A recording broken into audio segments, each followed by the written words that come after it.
Don't just live for tomorrow, or just live in yesterday.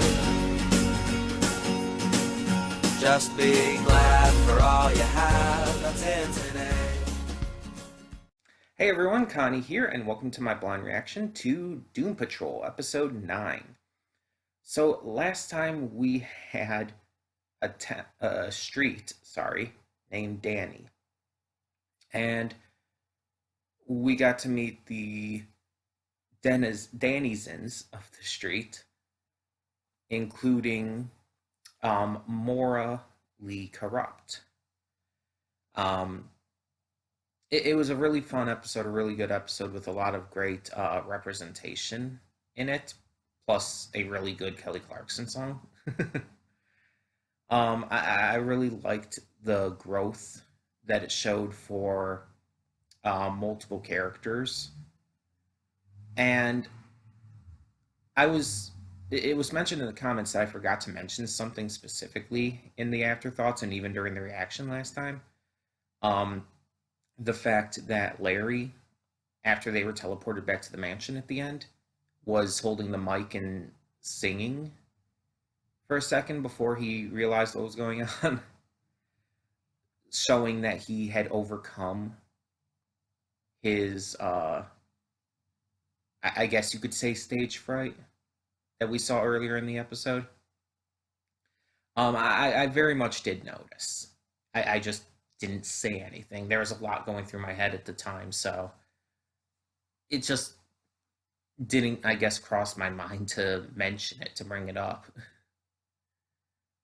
Um, but yeah, it was a very enjoyable episode. I liked the the song scene, even if the singing with Mora and Larry wasn't real. But the dance off with Robot Man and the kid was real. Plus, we got the stuff with Jane's personality, Karen, and her mind control powers, so that was fun.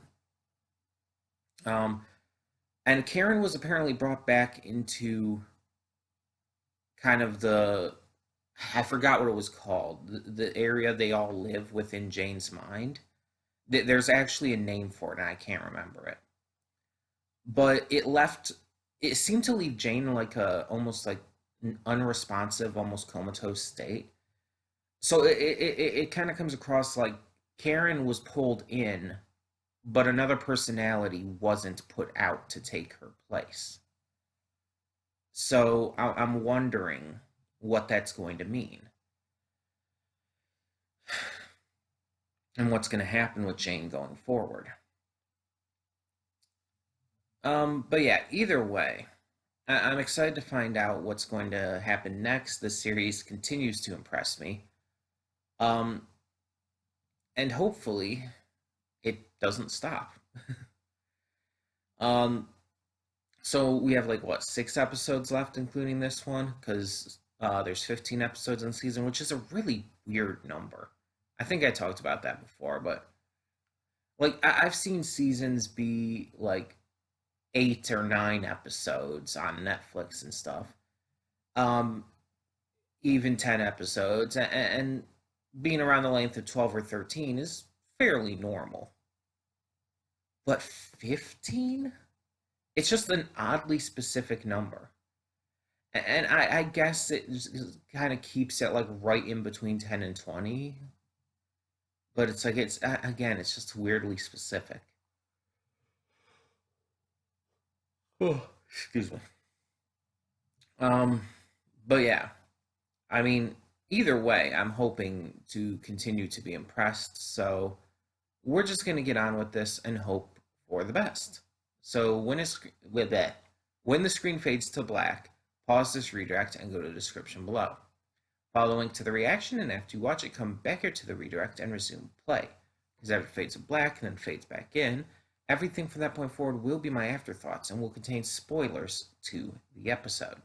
So, that being said, thank you so much for tuning in, and I will see you at the reaction. And we are back, and we'll begin with spoilers in three, two, one, now. So, this was obviously a very important episode, and just like so many others of the series, has been really heavy. So, this episode almost entirely takes place within the underground, Jane's subconscious mind, where all of her personalities live. While she's catatonic up in the world above, all of her personalities are in chaos, mainly because none of them have taken control. Apparently, there is a singular personality at a time that is the primary. And the primary is exactly as it sounds. It's the main personality, the lead personality that controls everything that is within the body for the majority of the time. And apparently, this personality has changed. As we see in the episode, there was a primary named Miranda at one point. But Miranda ended up giving up and throwing herself down the well. And from what we can tell, doing so seems to be the death of a personality. It seems to be if you throw yourself down the well, you're done. There's no saving you. There's no restoring you. And it makes me wonder if the personality of the original K suffered the same fate. We get to see many of the other personalities as well as they see themselves, their true appearances, unconnected to the outside realm, you could put it. And yeah, that threw me off at first, admittedly, because I wasn't expecting it. I thought they were just going to all look like what we've known them to look like, but no. Some of them do. Like, of course, Karen still looks the same. But others, like Hammerhead, for example, look notably different. Um, and that's fine. That's fine. It just caught me by surprise at first, but I'm okay with it because, again, this is how they see themselves. This is their true appearances. And it's cool to see that for all of them. For Hammerhead, for Penny Farthing, for all of the different personalities we've seen and met. Um, while all of this is going on in the underground, though, the negative spirit comes out of Larry and is able to transfer Cliff's consciousness into the underground somehow. Still don't quite know how the negative spirit works. But it does manage to transfer Cliff's consciousness into the underground. And at first, he appears as his physical human body. And as I said, this allows Brendan Fraser to show off his physical acting chops, which is always a joy to see. Like I've always been a Brendan Fraser fan, like seeing him in stuff like The Mummy and George of the Jungle and Inkheart and so on and so forth. He's a great physical actor too. Whether his expressions, just the way he moves, things like that. He's not like Jim Carrey or Robin Williams, where he's just excessively animated all the time. His physical acting chops come more from the subtleties of his movements and expressions. And I think that's just as valid and just as exciting, honestly. Um, so we get to see him really at top form here. He's looking for Jane, of course, after he finds out where he is, and he even gets some help from Penny Farthing, but only after he's put in jail by a Hammerhead and what was it, Driller Bill or something like that. Something like that. But we get to see like a few different memories, including one from Miranda. We get to see just all these different characters. We get to see really the just kind of mental state of Jane's mind. And the big thing it all builds up to is the breaking point, the split point. We find out what caused the split, the traumatic experience that caused her to develop these personalities. And it's kind of expected it to be horrible, kind of expected it to be really fucking disturbing and uncomfortable, because a lot of times that's what it tends to be. It is a really traumatic experience, a really horrible experience that your mind just isn't able to handle and causes the split. Um, I'm not super well versed in knowledge about um, dissociative identity disorder. I'm not the most knowledgeable about it. I'm just being truthful here. So I don't know all the details, but I'm going based off of what I've heard that usually it does manifest after heavily traumatic experience or experiences. So if anyone knows more than me, please feel free to correct me or to delve into that further. I'm fully willing to hear anything out and to learn more about this and properly about this. Because again, I personally just don't know a lot. So I'm telling you all that right off the bat. Um, just going off of what I have heard people say and talk about on occasion. Um, but the actual event that caused it was not just a single moment. Although we saw the single moment when it happened.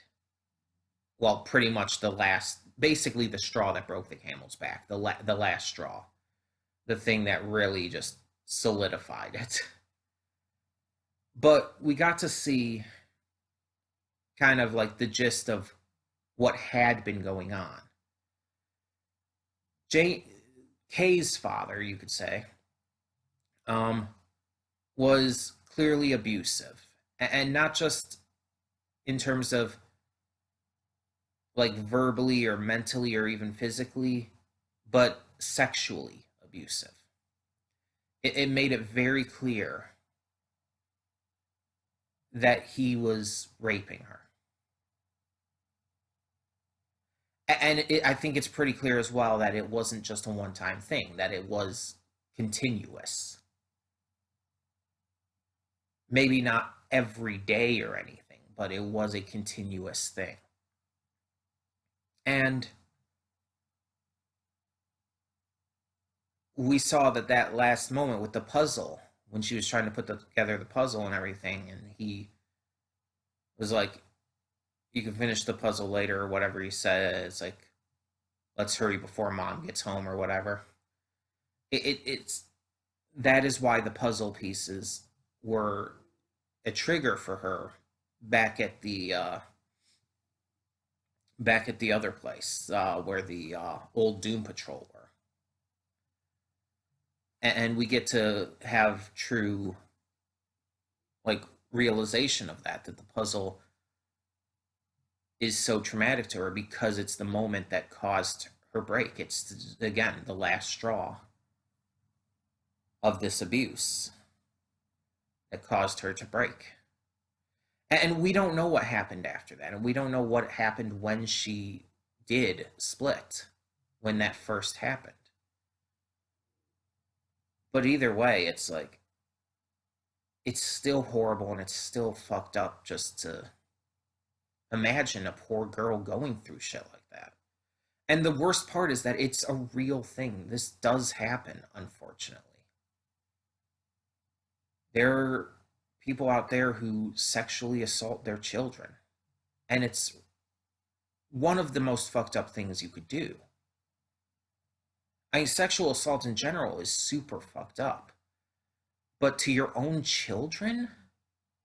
Like, really? To any children, but especially your own?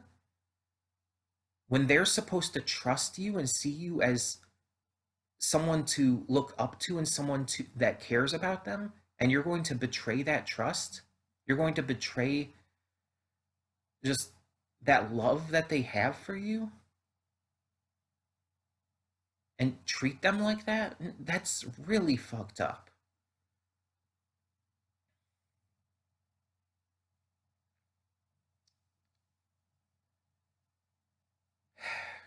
And in the end, Jane is able to fight back against her inner demons. Her almost literally her inner demons with how her father's portrayed at the well. And she's able to do it because she sees Cliff get hurt, and she actually seems to realize that she does care for Cliff.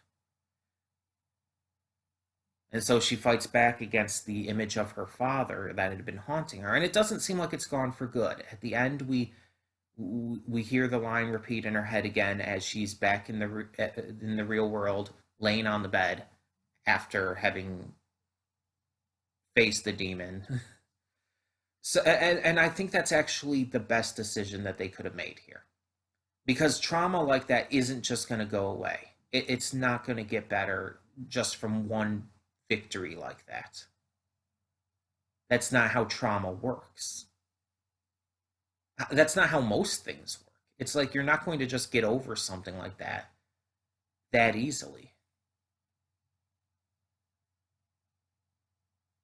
Like trying to overcome any kind of demons like this, it's going to take time and effort. It's going to take a few different trials, at least.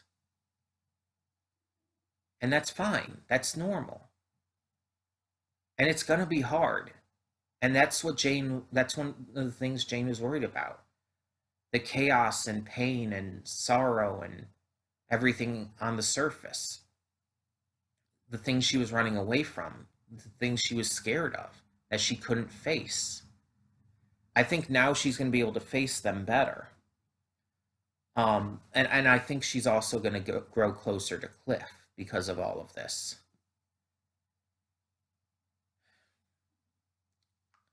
And I'm also glad that Cliff didn't tell anyone else at the end about what happened. That he acknowledged that it's not his story, that it's not his like issues. He has no right to share that. I like that. And I think we got some good character development for him too. Really coming to terms finally with the fact that he is a robot now. That's not really going to change. That he's not the man he used to be, but that in some ways he's better. That he's grown because of this experience. That when he was a man, he was kind of fucked up and he did some bad things. But that he's grown from that, he's developed, and his self-acknowledgement of that is honestly fantastic, and it was needed to save Jane. He needed to recognize something about himself before he could help someone else. And a lot of people will stand by that idea that you can't help others unless you help yourself first. It's a very strong idea that a lot of people, both just regular people here and there, as well as even psychologists and whatnot, will agree with.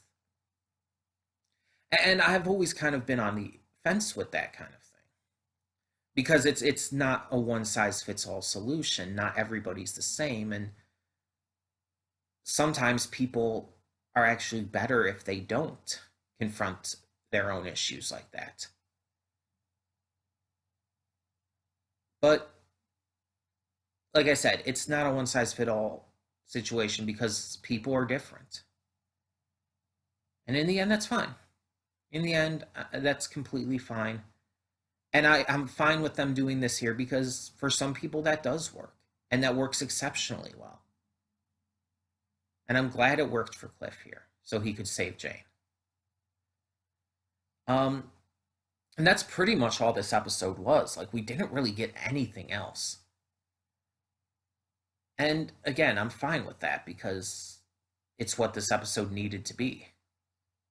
After the last episode, we needed one that focused on Jane.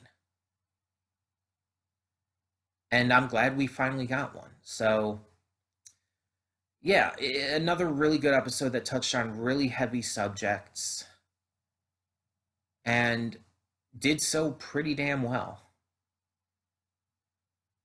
If I had to say there was any part in it that I wasn't a fan of, it was when Black Annis was checking Cliff after he had accepted himself as a robot and everything. And she determined he wasn't a man after grabbing at his crotch. And it's like, that's maybe a little transphobic idea, like thinking. Probably unintentionally on the creators and writers' part. It was probably just meant to be a little bit of a joke in there, but it felt a little off to me. The fact that she's like saying, "Oh, you're not a man because basically you don't have balls," and it's like, uh, but it's like, yeah, it probably wasn't intentional, but it was there, and I just want to acknowledge that. But that's if that's the only thing in this episode that I really didn't like at all, that still speaks to this episode as being very good. And again, the subject matter that was tackled was very heavy, and I think that's necessary. And this show does, again, exceptionally well at it, so all's good. But tell me in the comments below what you thought of this episode of Doom Patrol, and thank you so much for tuning in. For now, I'm Connie, and I'm signing off. See y'all next time.